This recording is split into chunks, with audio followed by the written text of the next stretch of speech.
17 بچے ایسے ہیں جن کا تعلق بلوچستان سے، ان کی عمریں بہت کم ہیں اور اب ان کو پراپر کہتے ہیں نا ان کی کیئر کے لیے انہیں چائلڈ پروٹیکشن بیورو صاحبال منتقل کر دیا گیا۔ اب کیا ہوگا، پروسیس یہ ہے کہ ان کے والدین کو تلاش کیا جائے گا، لیکن مسئلہ یہ ہے کہ یہ کون لوگ ہیں، یہ کون سا گروہ ہے، اور 18 بچے ایک ہی دن میں تو نہیں اغوا ہوں گے، یہ متعدد کاروائیاں ہوں گی، ان کا پورا ایک نیٹ ورک ہوگا جس کا پتہ لگانا انتہائی ضروری ہے۔ اینڈ ناٹ ٹو فارگیٹ کہ یہ غیر رجسٹرڈ این جی او تھی۔ تو ہمارے ساتھ گفتگو کے لیے موجود چیئرپرسن چائلڈ پروٹیکشن بیورو اور ممبر صوبائی اسمبلی پنجاب سارہ احمد صاحبہ، بہت شکریہ سارہ صاحبہ، آپ نے باخبر سویرا کے لیے وقت نکالا۔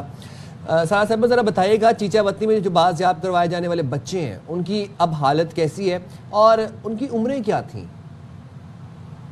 پچھلے دنوں سوشل میڈیا پہ ایک ویڈیو وائرل ہوتی ہے جس میں نظر آیا کہ ایک بڑا بچہ چھوٹے بچے پر تشدد کر رہا ہے، اس کو ٹارچر کا نشانہ بنایا جا رہا ہے۔ اس پر ہماری child protection and welfare bureau کی ساہیوال ٹیم نے ایک فوری ایکشن لیا کورٹ کے تھرو اور جا کے کچھ بچوں کو بازیاب کروایا ایک انلیگلی رن آرفنیج سے جو کہ پنجاب میں کام کر رہی ہے، چیچا وطنی میں۔ اس جو بچے ہم نے ریکور کی ان کی عمریں 6 سال سے 10 سال تک ہے۔ ابھی وہ child protection and welfare bureau میں رہ رہے ہیں، وہ بہت خوش ہیں اور وہ اپنے ماں باپ کو یاد کرتے ہیں، لیکن وہ واپس اس آرفنیج میں، اس یتیم خانے میں نہیں جانا چاہتے جہاں سے ہم نے ان کو ریکور کروا۔ تو سارا ہم یہ جاننا چاہ رہے ہیں کہ اب ظاہر ہے اب اس میں مزید ہوا کیا ہے، غیر رجسٹرڈ این جی او اور اس طریقے سے اور پھر گرفتاریاں ہوئی ہیں، تو کیسے آپریٹ کر رہے تھے، کیا ڈیٹیل اب تک بتائی گئی ہیں؟ جی بالکل، اس غیر رجسٹرڈ این جی او کے خلاف ہم نے امیڈیٹلی کارروائی کی، ایف آئی آر کروائی گئی پہلے ایک فرد کے خلاف جس کو اریسٹ کر لیا ہے، وہ ابھی جیل میں موجود ہے۔ اس کے بعد ایک اور ایف آئی آر ہم نے کروائی، اسی میں سیکشن ایڈ کرایا اور اس کے تحت اس میں یہ ہے کہ وہ اس پوری این جی او کو، اس کے لائسنس کو کینسل کیا جائے اور اس سب لوگوں کو گرفتار کیا جائے جو وہ یہ ان رجسٹرڈ این جی او چلا رہے تھے۔ اچھا، ان بچوں کے والدین میں سے کسی نے آپ کے ساتھ رابطہ کیا اور یہ بتائے گا کہ اب یہ لواحقین کے جو بچوں کے جو لواحقین ہیں ان کی تلاش کے لیے کیا اقدامات کیے جا رہے ہیں، اگر ان میں سے کسی نے رابطہ نہیں کیا آپ کے ساتھ تو؟ جی، جو بچے ہم نے ریسکیو کیے ہیں ان کے کوئی والدین نے ابھی تک ہم سے رابطہ نہیں کیا ہے۔ ایک ان آفیشیل ذرائع سے ہمیں بلوچستان گورنمنٹ نے ناٹ ایون شور کہ وہ صحیح ہے، گورنمنٹ کی سورس ہے نہیں، لیکن ہم سے رابطہ کیا گیا اور ہم نے ان کو یہی کہا ہے کہ آپ کورٹ کے تھرو ہم سے رابطہ کریں، کیونکہ کورٹ نے ہمیں یہ اختیار دیا ہے کہ ہم ان بچوں کو ریسکیو کریں اور کورٹ نے ہی ان کی لیگل کسٹڈی ہمیں دی ہوئی ہے۔ تو جو بھی کورٹ کا آرڈر ہوگا ہم اس کو فالو کریں گے۔ اگر کورٹ کہہ دے گا کہ ہم والدین کو دے دیں وہ بچے تو ہم امیڈیٹلی بچوں والدین کو دے دیں گے، بٹ ابھی تک کسی نے ہم سے والدین میں رابطہ نہیں کیا ہے۔ سارا، مجھے اس وقت کنسرن یہ ہے کہ ظاہر ہے لوگوں کا ٹرسٹ جو ہے وہ شیٹر ہوا ہے۔ اب جتنے بھی چیریٹی آرگنائزیشن ہیں، این جی اوز ہیں یا جو بچوں کی ٹیک کیئر کرتے ہیں، اب ان کے بارے میں پتہ کیسے چلے کہ کس طرح وہاں پہ کیا سلوک رکھا جا رہا ہے؟ کوئی سسٹم ہے، چیک اینڈ بیلنس کا کوئی نظام ہے؟ جی دیکھیں، جتنے یتیم خانے آرفنیجز موجود ہیں پورے پنجاب میں، کچھ بہت اچھا کام کر رہے ہیں، اچھے چل رہے ہیں اور وہاں بچوں کو بہت اچھے طریقے سے ان سے سلوک کیا جاتا ہے، اسپیشلی وہ بچے جن کا دنیا میں کوئی بھی نہیں ہے۔ کچھ ایسے یتیم خانے بھی ہیں جہاں پہ بچوں کے ساتھ ظلم، زیادتی، اچھا کھانا نہیں دیتے اور اچھا سلوک نہیں کیا جاتا، فیسلٹیز بیسک بچوں کی نہیں ہیں اور وہ ڈونیشنز بھی لے رہے ہوتے ہیں اور وہ انلیگل ہیں، وہ ان رجسٹرڈ ہیں، کیونکہ قانون کے مطابق they have to register with the child protection and welfare bureau. تو جو بھی آرفنیج بغیر رجسٹریشن کے چل رہی ہے وہ انلیگل کام ہے۔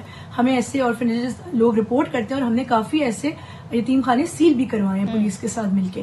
تو بالکل اگر کوئی آپ کے نالج میں بھی کوئی ایسا یتیم خانہ آرفنیج ہے جو ان رجسٹرڈ ہے، ہمیں انفارم کریں۔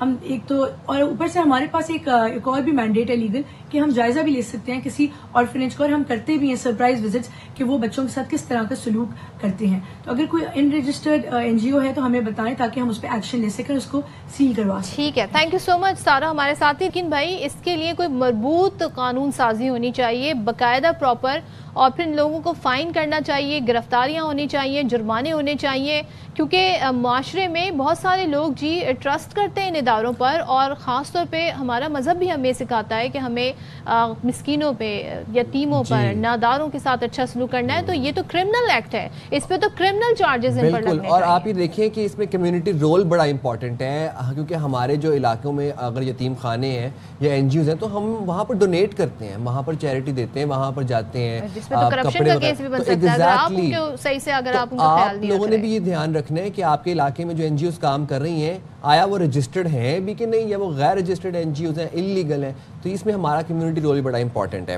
اچھا، جہاں پر ہم بات کر رہے تھے کمیونٹی رول کی، وہاں پر ہم دیکھتے ہیں کہ بہت سے ایسے خاموش امراض ہیں کہ جو انسانی زندگی کے لیے مہلک سے مہلک ہوتے چلے جا رہے ہیں. آج سے اگر ہم 1 دہائی پہلے تک کی بات کریں، ان کا کوئی علاج بھی نہیں تھا، وہ انکیوریبل تھے. میں کینسر کی بات کر رہا ہوں. بٹ اب ہم کیا دیکھ رہے ہیں کہ لاہور میں اسپتال میں پاکستان کی پہلی کینسر ٹھیک کرنے والی جدید مشین جو ہے وہ منگوا لی گئی ہے. یہ مشین جو ہے basically if I am not wrong Mayo اسپتال میں رکھی گئی ہے، اور اس مشین میں without any surgical process, without any chemo, without any radiotherapy, within I believe 50 to 60 minutes آپ اس میں سے پاس تھرو کرتے ہیں. 60 منٹس کا میں نے سنا تھا، اور یہ چین سے جی درآمد کی گئی ہے. اور ہمارے جو رپورٹر ہیں ARY نیوز کے، انہوں نے اس کی تفصیلات حاصل کی ہیں، تو ذرا ان کی طرف بڑھتے ہیں اور جانتے ہیں کہ بھائی یہاں پر کس قسم کا کن امراض کا علاج ہوتا ہے کینسر کے.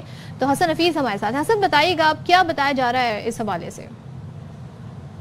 جی، حکومت پنجاب اور محکمہ اسپیشلائزڈ ہیلتھ کیئر کا ایک بڑا اعزاز ہے کہ لاہور کے میو ہسپتال میں پاکستان کی پہلی کینسر کا علاج کرنے والی ایک مشین جو ہے وہ اس کا افتتاح کیا گیا ہے. وہ یہاں پہنچ چکی ہے. کو ایبلیشن اس کا نام دیا گیا ہے. پہلے کینسر کے مریض جو ہے وہ مختلف کیمو تھراپیز کرواتے تھے، لیکن اس مشین سے کینسر کا علاج جڑ سے ختم ہو جائے گا. علاج کینسر کا کیا ہوتا ہے؟ 3 طرح سے: surgery, chemotherapy, radiotherapy. اس مشین کا فائدہ ہے کہ خاص مخصوص ٹیومرز کے لیے، مخصوص سائز کے ٹیومرز کے لیے نہ اس کو آپریشن سے گزرنا پڑتا ہے، نہ اس کی کیمو تھراپی ہوتی ہے، نہ اس کی ریڈیو تھراپی ہوتی ہے، نہ کسی آرگن کو یعنی کہ گردے کو نکالنا پڑتا ہے، نہ کسی چھاتی کو کاٹنا پڑتا ہے.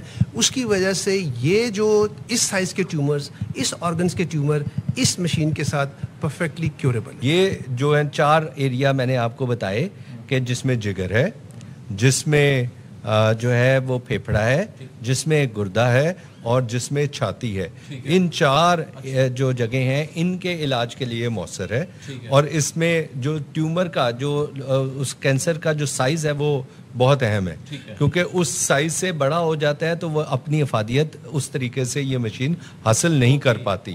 تو 3 سینٹی میٹر سے کم کے جو کینسر ہیں وہ اس سے افادیت حاصل کر سکتے ہیں، اور وہ اسی ایریے میں ہونے چاہیے، وہ کسی اور جگہ پہ نہیں پھیلے ہوئے ہونے چاہیے. یہ ایک بڑا اعزاز ہے پاکستان کا، محکمہ صحت پنجاب کا، اور خاص کر کے میو ہسپتال کا، جہاں پر یہ مشین پہنچی ہے جو کینسر کے مریضوں کا علاج کر رہی ہے. اور وہ مریض جو کہ واقعی ہی اس مشین سے ٹھیک یا صحت یاب ہو جاتے ہیں، وہ بھی بتا دیا گیا ہے، تو وہی یہاں پر آئیں اور یہاں پر اپنے کینسر جیسے موذی اور خطرناک بیماری سے بچیں اور اس کا علاج کروائیں. بڑی کہتے ہیں نا یہ انسانیت کی خدمت ہوگی. اور لیکن ایک چیز جو ہے کہ ایک تو ہم یہ کہتے ہیں نا جو ارلی ڈیٹیکشن ہوتا ہے کسی بھی مرض کا، وہ بہت ہیلپ کرتا ہے بہت جلدی ریکوری میں اور اسپیڈی ریکوری میں بھی.